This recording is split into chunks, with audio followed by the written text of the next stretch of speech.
오늘 함께 나누실 말씀은 누가복음 17장 28절에서 17장 37절까지 말씀입니다. 말씀을 읽겠습니다. 또 롯의 때와 같으리니 사람들이 먹고 마시고 사고 팔고 심고 집을 짓더니 롯이 소돔에서 나가던 날에 하늘로부터 불과 유황이 비오듯 하여 그들을 멸망시켰느니라. 인자가 나타나는 날에도 이러하리라. 그날에 만일 사람이 지붕 위에 있고 그의 세간이 그 집 안에 있으면 그것을 가지러 내려가지 말 것이요 밭에 있는 자도 그와 같이 뒤로 돌이키지 말 것이니라. 롯의 철을 기억하라. 무릇 자기 목숨을 보존하고자 하는 자는 잃을 것이요 잃는 자는 살리라. 내가 너희에게 이르노니 그 밤에 둘이 한자리에 누워 있음에 하나는 데려감을 얻고 하나는 버려둠을 당할 것이요 두 여자가 함께 맷돌을 갈고 있음에 하나는 데려감을 얻고 하나는 버려둠을 당할 것이니라. 그들이 대답하여 이르되 주여 어디 오니까? 이르시되 죽음 있는 곳에는 독수리가 모이느니라 하시니라. 세교의 가르침 천국의 비밀 2813의 3항에 있는 말씀을 소개해 드리겠습니다. 주님이 사흘째 되는 날 다시 사신 것은 말세의 진리의 신성 또는 말씀의 내적 의미가 고대 교회가 이해했던 것과 같은 모습으로 회복됨을 의미합니다. 사흘째는 말세를 의미하기 때문입니다. 그런 이유로 해서 인자 즉 진리의 신성이 그때 나타날 것이라고 말했습니다.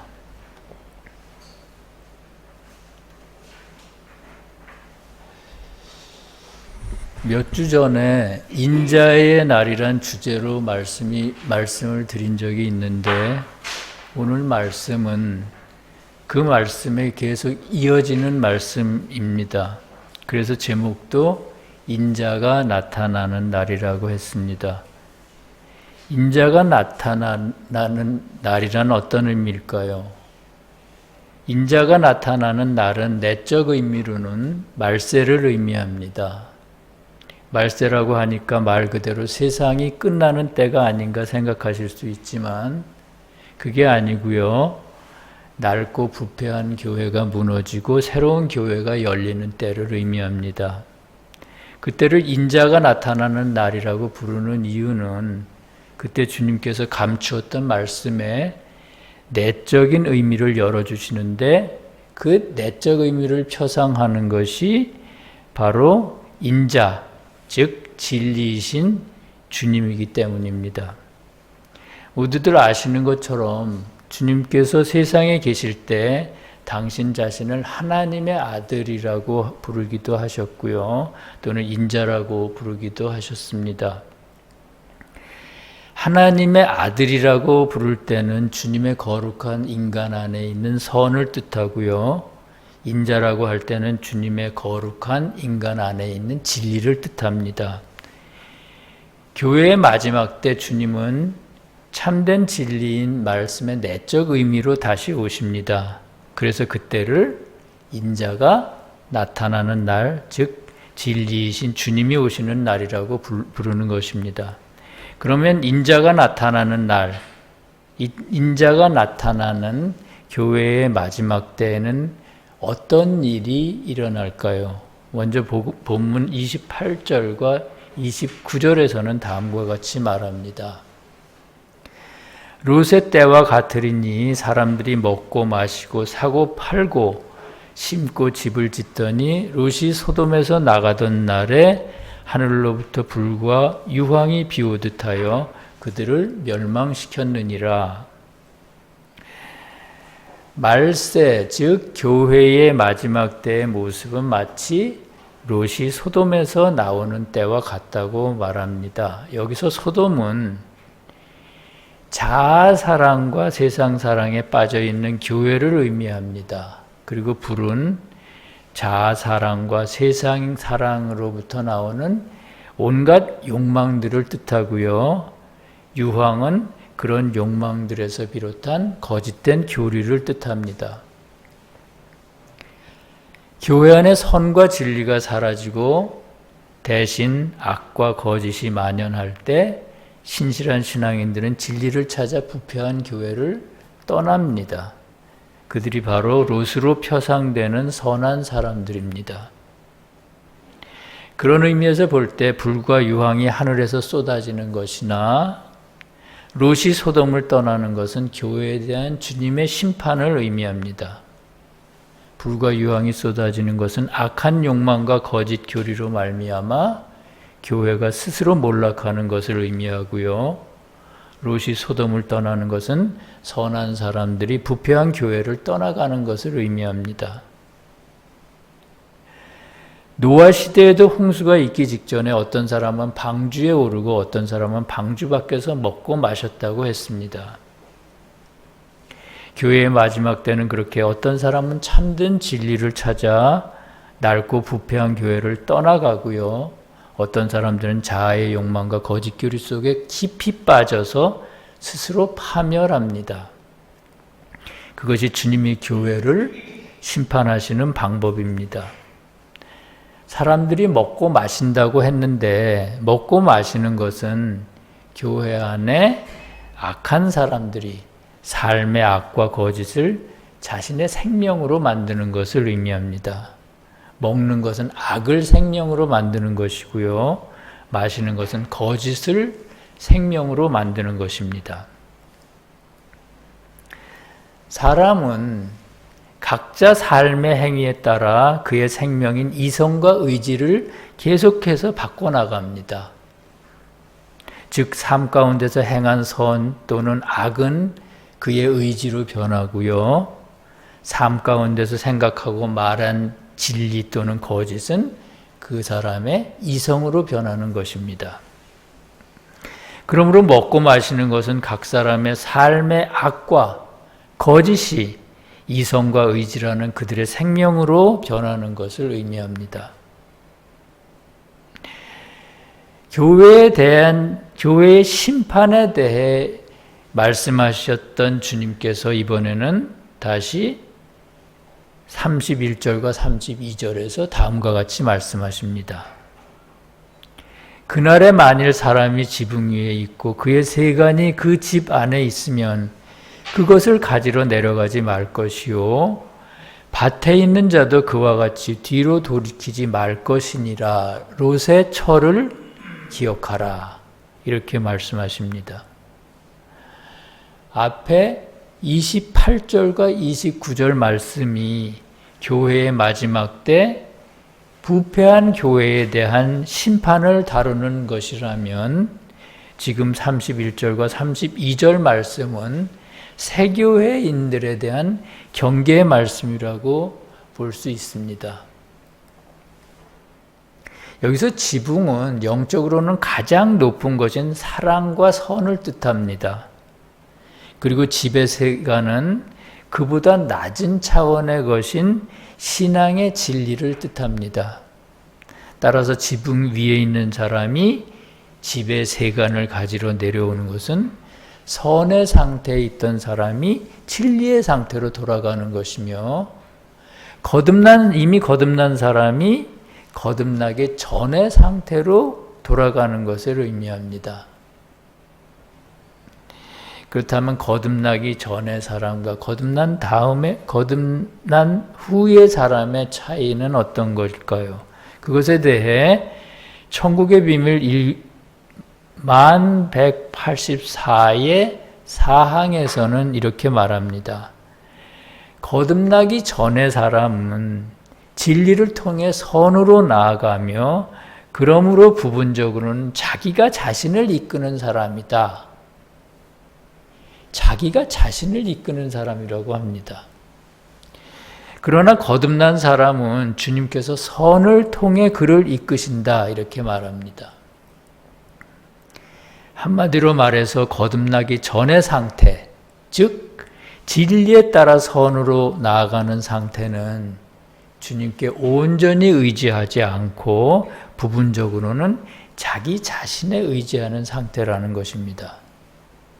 그러므로 거듭난 사람이 거듭나기 전의 상태로 돌아가는 것은 영적으로는 아주 위험한 일입니다. 왜냐하면 사람은 주님을 온전히 믿고 따르는 만큼 영적으로 살아있고 주님보다 자신을 믿는 만큼 영적으로 죽어있기 때문입니다.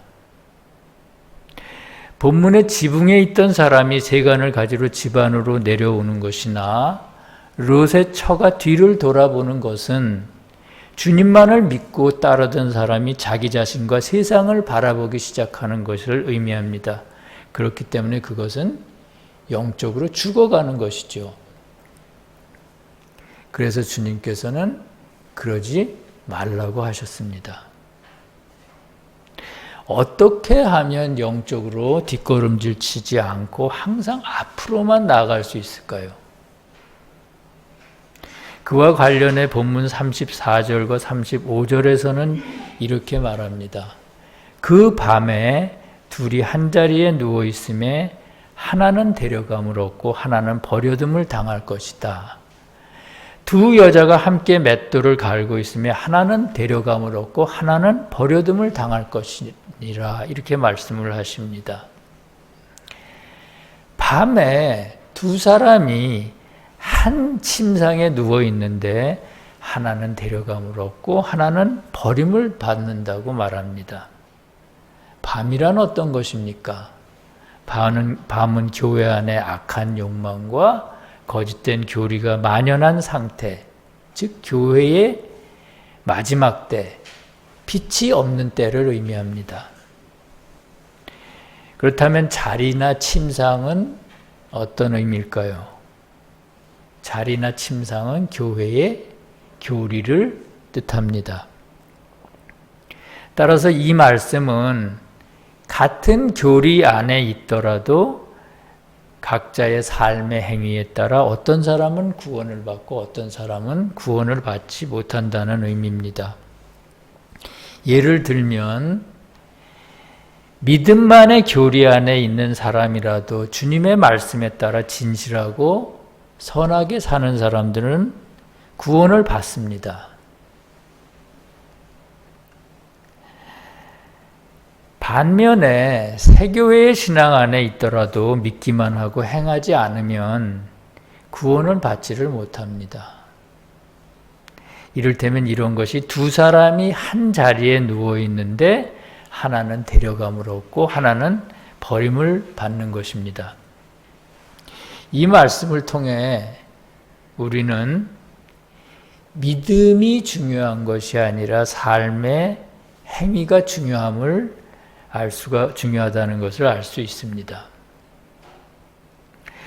두 여자가 맷돌을 가는데 하나만 데려감을 얻는다고 한 것도 비슷한 의미의 말씀입니다. 여기서 여자는 진리에 대한 애정을 뜻합니다. 그리고 맷돌을 가는 것은 애정을 가지고 말씀으로부터 진리를 깨우쳐 가는 것을 의미합니다. 따라서 이 말씀은 겉으로 볼 때는 진리의 애정이 모두 같아 보이지만 그러나 그의 애정의 질에 따라서 그의 내면에 있는 애정의 질에 따라서 어떤 사람은 구원을 받기도 하고 어떤 사람은 구원을 받지 못한다는 의미입니다. 그렇다면 어떤 사람이 구원을 받고 어떤 사람이 구원을 받지 못할까요? 자아의 애정으로 진리를 추구하는 사람은 구원을 받지 못합니다. 그러나 주님이 주시는 애정으로 진리를 추구하는 사람은 구원을 받을 수가 있습니다. 자아에서 비롯한 진리에 대한 애정은 진리를 자체로 사랑하지 않고 자신의 어떤 이익을 위해 사랑합니다. 그런 사람들은 진리를 보려고 해도 제대로 볼 수가 없습니다. 자아의 욕심이 눈을 가리기 때문이죠. 반면에 주님이 주신 애정 안에 있는 사람은 진리 그 자체를 사랑합니다. 그래서 그런 사람은 끊임없이 진리의 깨우침을 얻을 수가 있고요. 그 깨우침으로 인해 매일같이 영적으로 성장하게 됩니다. 그런 사람이 맷돌을 가는 두 사람 중 구원을 받는 사람입니다. 왜 우리는 진리를 알면서도 행하지 않을까요? 왜 우리는 진리를 그 자체로 사랑할 수 없는 걸까요? 그것에 관해 주님께서는 이렇게 말씀하십니다. 자기 목숨을 보존하고자 하는 자는 잃을 것이요 잃는 자는 살리라. 자기 목숨이 뭘까요? 자기 목숨은 영적인 의미로는 인간의 자아를 뜻합니다. 우리는 자신의 자아를 자신의 생명만큼이나 소중히 여깁니다.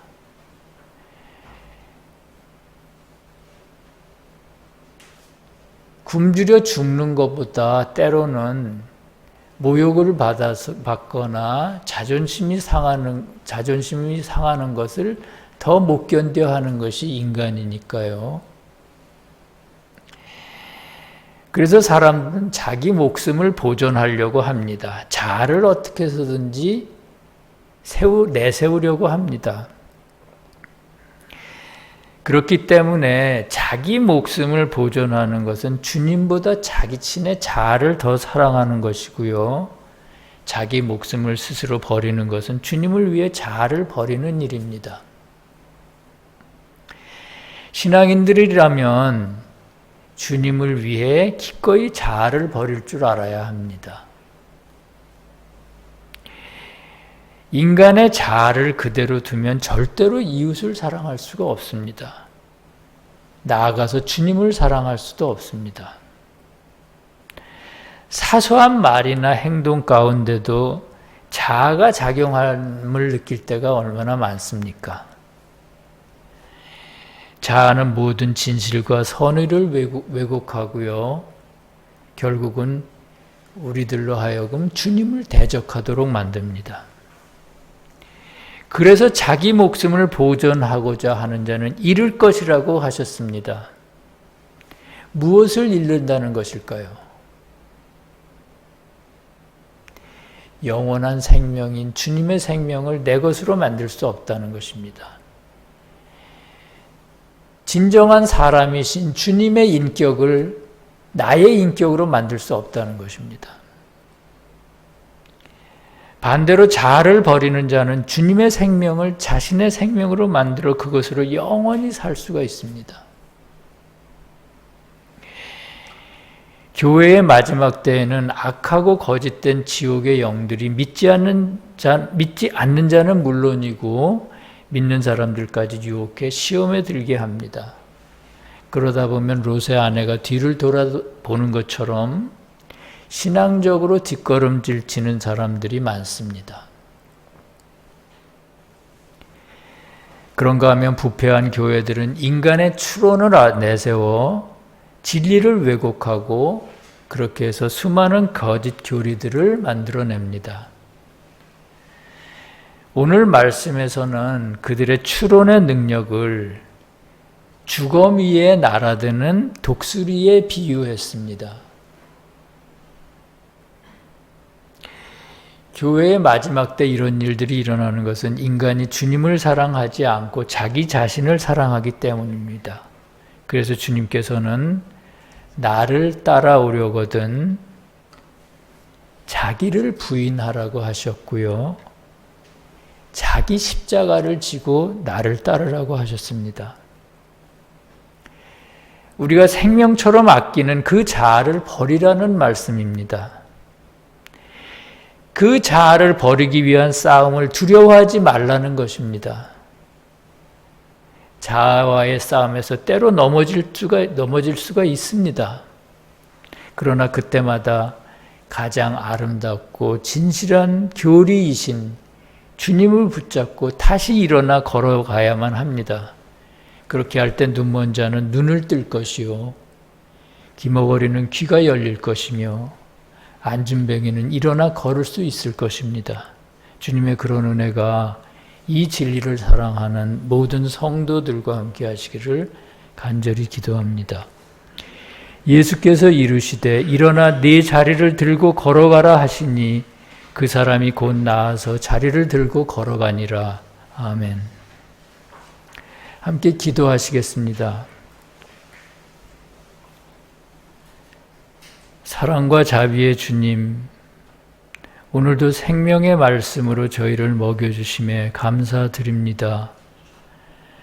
많은 사람들이 맷돌을 돌려 양식을 얻는 것처럼 말씀을 통해 은혜를 얻고자 합니다. 그러나 참된 진리로 오신 주님을 만나는 사람은 그리 많지 않습니다. 그런 가운데 교리를 통해 매일 주님을 뵐 수 있음에 무한한 감사를 드립니다. 저희로 하여금 진리를 아는 것에 그치지 않게 하시고 아는 대로 행하도록 힘을 주시옵소서.